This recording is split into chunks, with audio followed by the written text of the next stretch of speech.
Good evening, good morning, everyone. How are you all doing today? Welcome to Let Us Talk About It's platform where we're going to talk about resilience of heart. This is our first episode. Thank you for tuning in. And I have here with me Miss D. Thank you for coming on. This is our first episode. We're going to touch upon resilience, what resilience means. We're going to talk about resilience in nature versus nurture, correct, Ms. D? Yes. So thank you for coming on our show, and I hope you're going to enjoy everything we're going to talk about today. So, Ms. D, would you like to introduce yourself? So hello, I am Danitalynn Almonte, but you all know me as Miss D. Okay, Ms. D. So today we're here to talk about resilience, right? So when we last spoke last time, it wasn't something that was planned, and we just decided to talk about resilience, and it was just a conversation that came up. And then we said to each other, we're like, okay, maybe we should do a show called Resilience of Heart, right? Mm-hmm. And we do have other ladies that contributed into picking this name as well. Mm-hmm. And the reason why we chose to talk about resilience today is because that's the title of the show, Resilience of Heart. And this is a platform where everyone can come on and really open up, have a voice. And today we wanted to start with ourselves and talk about what resilience means to us, and share some of our experiences with resilience. So, Ms. D, would you like to start us off with what you think resilience is and what it means to you? Resilience is strength. Okay. It is that I can do it, I can overcome it. It's resilience is self-esteem. It is environment. It is the way that we think. It's the way that we approach and we handle challenges and opposition. It's our response to life. Okay. Actually, I want to share something with you guys today about resilience, that the society's definition of what resilience is, and then we'll talk a little bit about our own definition of what resilience is and what it means to us, as I mentioned before. So here we go. Resilience refers to the ability to bounce back, to recover quickly from setbacks, adversity, or challenging situations. It involves adapting positively to difficult circumstances, maintaining mental and emotional strength in the face of adversity, and often learning and giving and growing from the experience. Do you agree with that, or do you think otherwise? No, I would agree with all of that, because resilience is a multitude of things that equals the greater sum of which that is having resilience. Okay. And also, do you believe that when people are resilient, that forces them to also set boundaries? Most definitely. Because resilience comes with boundaries. Once you are resilient, I know I'm using the same word to describe the same word, but when you say being to yourself, powerful, when I'm honoring myself, boundaries. Okay, and then do you think that a lot of people are receptive of that resilience and boundaries? Well, of course, we're gonna always have people that is for it, and we have those people that is in opposition of it. Yeah. But when we're talking about being whole and having harmony and having peace, then yes, we must have boundaries, and boundaries is part of having and being resilient. And do you believe that resilience is necessary? Yes, I say yes, because the first thing I think about, if we're driving a car, is it necessary to have a battery for the car to operate? I think so, for the most part. Right. And I say that because, yes, you need the battery. Yes, you need the tires, and you need everything else. But if you don't have a working battery, you can't start that car and drive it. Okay. And how has resilience played a role in your life? It's played a role in my life that for me to be here and sitting with you today, it was through nothing but having resilience, learning resilience. And there's times where we may feel like we don't have it. That's fine. It's something that we can gain. And so, for example, resilience is just as a muscle. Mm-hmm. Some are born slightly with bigger, smaller, or stronger muscles, but they all can be trained and strengthened. Okay. And in terms of, you said something that, really dawned on to me. You said that you've learned to be resilient. So do you believe that it's something that we're born with, or is something that's learned, most people at least? It's a combination of both. Some people are learned with that innate ability to be determined, to be persistent. So for some, yes, it's something that you're born, and for some, but now that I speak that, you have me questioning myself. We're born, this is my stance on resilience. We are all born with resilience because it's just as the muscle.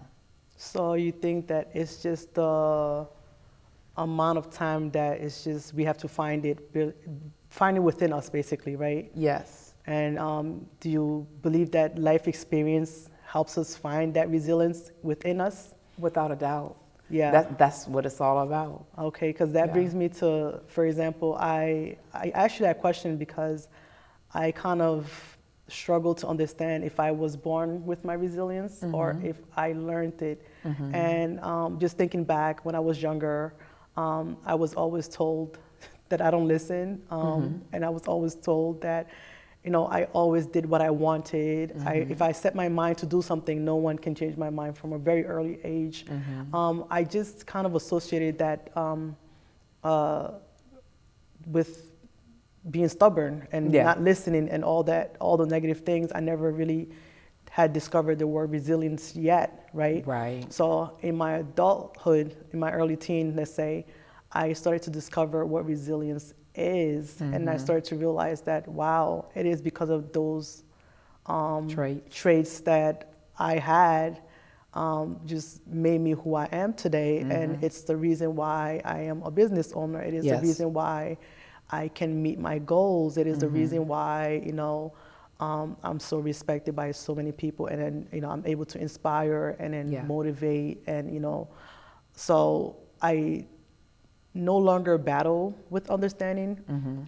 whether I was born with it or not. I do think that the level of my resilience has strengthened, mm-hmm. Because, again, they always say that the more that is given to you, the more is required from you. So I have no choice but to have that level of resilience. And I want to just put it out to everyone that, to the guests that are watching today, that resiliency does not mean that you're selfish. It doesn't mean that you're mean. It doesn't mean that you're hard to deal with. It is necessary to be a resilient person, because resilience comes with boundaries. I love talking about boundaries anyway. Mm-hmm. And by the way, so if you watch any of my YouTube channel videos, you'll see that I'm always talking about boundaries one way or the other, but it is very important to have resilience because it's obedient, right? Mm-hmm. You need to be obedient in order to do certain things. Mm-hmm. And without it, it's pretty hard to, discipline is hard to move forward. So I do think that resilience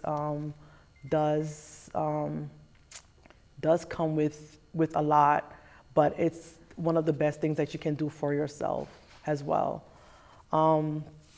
There's a Japanese proverb that says, fall 7 times and stand up 8, right? Mm-hmm. I was actually joking about this back when we were in the dressing room, and I said, well, sometimes when you fall 7 times, you might need to get up 10 times mm-hmm. instead of 8 times. Right. I say that because a lot of times when we fall pretty hard, and it takes those who have resilience and those mm-hmm. who have the strength to get back up and do it all over again and say, you know what, I know it's possible.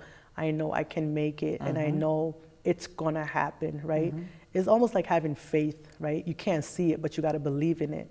And a lot of times, you know, in society, we only believe in what we see, but we have to understand that when you believe in something you don't see, the strength of that, it's way greater than believing in something that you do see. So that is just my output on resilience. And this also takes me back to the women that I grew up around. I grew up around very strong, resilient women who are business owners, who have done incredible things, who actually built empires. And growing up in front of women like that, I think also showed me the power of resilience. It made me understand what resilience means, opposed to thinking that I don't want to be resilient because if I am, you know, I would not be able to accomplish this, or I won't be able to get my foot in this door. Actually, a lot of my resilience had helped me get into doors that I got into. Absolutely. You know, I've been to meetings, and I've been to places where I didn't feel welcome and I didn't feel like I belong. But because of my resilience, I stayed. I went in there, and then I sat down, and I created opportunities for myself that were not given to me. So resilience have done all of that, and that's why I wanted to talk about resilience today, because there's so much positive aspects of resilience that is not talked about, is not a conversation, and resilience is looked at as a negative thing sometimes when you have it. So that brings me to now you are a therapist, correct? That is correct. Yes. So when you, and I know you meet people from all walks of life, right? And what do you really tell most of your clients about? Maybe you might not use the word resilience, but what do you tell them about resilience? So what I tell them about resilience is the reason of the name of my business. It's from within. Everything that we need to get through life's journey, it comes from within. Love on ourselves, love, the Spirit of God, it's within us. Self-esteem, courage, motivation, it's all within. And so that's what I started. It's from within. And so in this work, you're going to go within and you're going to build whatever it is that you want to, like that muscle, strengthen and grow and exercise it. And that as long as that you're committed to it, you're winning. Yeah, yeah. So that also, so now that we spoke a lot about resilience, right? I wanted to ask you something about how do you think most people deal with resilience? Or a resilient person, I should say. How do you think people deal with resilient people? Well, you gave a perfect example. It really depends on people. So you have some people where it's their strength and their power of them, where people assign it with a negative description. So like you say, she has an attitude, or what are some of the things you said that the descriptions were given? Well, she has an attitude. Who does she think she is? She thinks she's better than everybody else. She got a smart mouth. She thinks, smart. Here, this one. She thinks she's better than somebody. Yeah, and to bring me to that situation. So I've been told, that many times, you think you're better than other people, and you think you're too smart. And I used to, because of those comments, I used to not want to be resilient. I used to not want to set boundaries. I didn't want to speak my mind. I didn't ask questions. I kind of just held to myself. And there came a time where someone actually said to me, oh, do you think you're better than other people? And I said to her, I said, I am actually. I do think I'm better than other people, because I work hard to be better. I work hard to get here. I work hard to be a better person every single day. So if those people feel that way, that I think I'm better than them, then they should work twice as hard to be better than me. It's not a competition, but I need to walk around feeling like I have done something. So when people tell you you think you're better than other people, you know your heart. You know you don't think you're better than them, but some people are very intimidated by Your confidence. Your strong-willed personality, your ability to be able to do what you do. That is actually a fear to some people. So they might say, "Oh, who does she think she is?" Well, I always like to say, "Well, I think I'm all of that." You know, because I work to be all of that. I work hard to be where I am today. And I'm still working hard to be a better person. I'm still working hard to be a better business owner. I'm still working hard to be a better wife every day. I'm still working hard to be a better sister, you know, a better aunt. It's a daily contribution. A better friend. So it's something that you have to work on. It's life's journey. It's a nonstop. It doesn't stop until the day you leave this earth. Yep. So, you know, so to actually try to put someone down because they're working hard on who they are and who they want to become, I think that it's not something that we should be doing. We should be trying to empower each other and motivate each other and uplift each other, especially women. And I say especially women because I've worked with men and women. And not to be biased, guys, if you're watching this, I love the women and I love the men, but it seems like there's actually more conflict working with women than when you work with men. I feel like there's a lot of competition when you're working with women opposed to working with men. Even when a bunch of men is working together, you know, it's different. So, you know, why can't we just come together? Why can't we just believe in each other, motivate each other, you know, be our sister's keeper, right? But instead, it's like a competition everywhere you go. And don't get me wrong, I've met some women that are all the things that I've described in a positive way. They are supportive, they are willing to help, motivate. For example, when we met, I said, wow, I was in shock because I've met other women like you, but I was really happy and glad that we've crossed paths because you are motivating, you encourage, we complement each other, right? So this morning when we were on the phone before we got here, we were talking about, I told you I'm not a numbers person. I'm not a numbers person, absolutely not. If you ask me what 1 + 1 is, I'll probably tell you I don't know. I don't want to do anything with numbers. But, you know, Ms. D is a number person. I'm actually a word person. I can read, I can write, I like to talk, but Ms. D is more on the number side. So there you go, we complement each other, and we have to be willing to find that strength in each other and understand that our weakness is not always a bad thing, right? We can always find it in someone, and someone can help us where we lack those things. Weakness is okay. We gotta have those, you know, because those are the things that is going to build to our resilience, you know. So it's okay to have weaknesses. Matter of fact, we need to be taught and learn to embrace them. It's like into our challenges in life. That's what builds our resilience, you know. So when you talk about, you know, with women, you know, how you have the clashes of personality, and then how it's different with men. It's they both come with their, you know, different sets of challenges. However, in that situation with women, that's why we come together, is because we're that light, that face, that energy of unity. Yes. You know, empowerment, motivation, and being one another's strength in our journey of resilient life.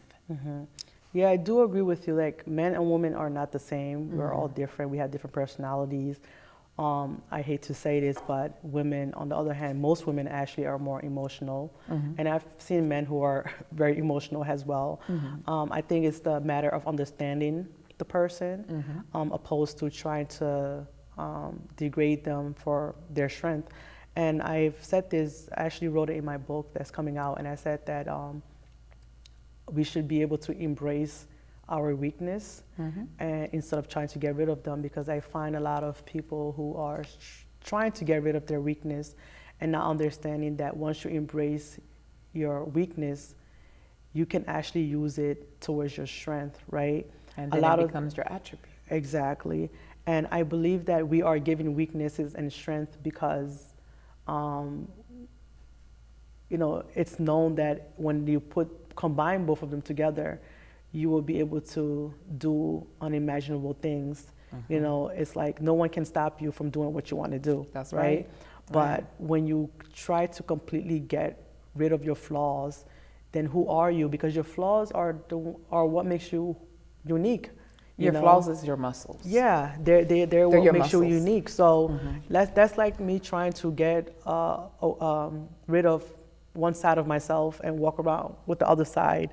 It doesn't work that way. So we have to understand how to embrace our weakness, and also we have to learn how to deal with it. And yes, we might need to work on it a little bit, but you don't need to get rid of it, and it shouldn't stop you from doing what you want to do. But that all comes with resilience. You have to be resilient enough to say, you know what, this is my weakness, but I'm going to work on it. I'm going to stick with it, and I'm going to embrace it, right? So, I say this to say, because I hope that whoever's watching today understands that when you're told that you have certain weaknesses, it's not that you're not smart enough or you're a bad person or you don't know what you're doing. I think you should take the criticism and actually work on the weakness and try to combine it with your strength. It's only going to make you a better person at whatever you do, right? It's almost like when you own a business and you do a survey, and the customers tell you they don't like something, right? What do? You work on it, because at the end of the day, you want to make sure that you are trying to cater to the customers and give them what they want, and that's the only way you're going to make profit. But if you run your business trying to put everything on a table that you like, you're not buying your own products, right? Absolutely. So that's why they always have this saying, customers are always right. So that's what that comes with that. So you have to learn how to take other people's opinions and work on it, work on whatever you need to work on. Now, everybody's opinion does not need to be heard, and you don't need to work on all of them. So at the end of the day, it's your job, before you lay your head on a pillow and say, you know what, and wait it out. Which one do I want to work on? Which one do I want to take in and work on that as well? Right. And you take it in by being open to receive and hear. You're taking in what the customers see, because if they have a complaint, that is not making them a satisfied customer. Because why do we want customer? We want satisfied customer. And so receiving the response that they have is that's in my blind spot. See, I can't see what's over here is in my blind spot, but just because I'm looking this way and I don't see it doesn't mean that it's not there. And so that's why we have to be able to receive what the customer is saying. And then you have an evaluation where, okay, all right, you make that adjustment and you're delivering that service where you're having satisfied customer. Yeah. So, yeah, we have to be able to receive constructive criticism and just responses that that's in our view and that's in our blind spot. Okay. And as we end the part one of this show today, what message do you want to give the audience and the viewers that are watching this? I'm going to start with, regardless where one is at in our resiliency. It's something that can be cultivated and it can be strengthened. And so as long as that we're doing what we need to do, we're feeding it what it needs for it to grow and be powerful. So I'll leave with this quote that a diamond is a lump of coal that did well under pressure. That had me thinking twice. Well, that was well, I have to, okay, I gotta look into that. So, well, thank you, Ms. D, for sharing that with us. And one thing I wanna leave everyone today with what I think about resilience is that, again, I've mentioned this 4 times already, resilience is not a negative aspect, you know, it's needed. And yes, we are born with resilience and we just have to find it within us. Thank you so much for watching The Hearts of Resilience on Let Us Talk About It YouTube.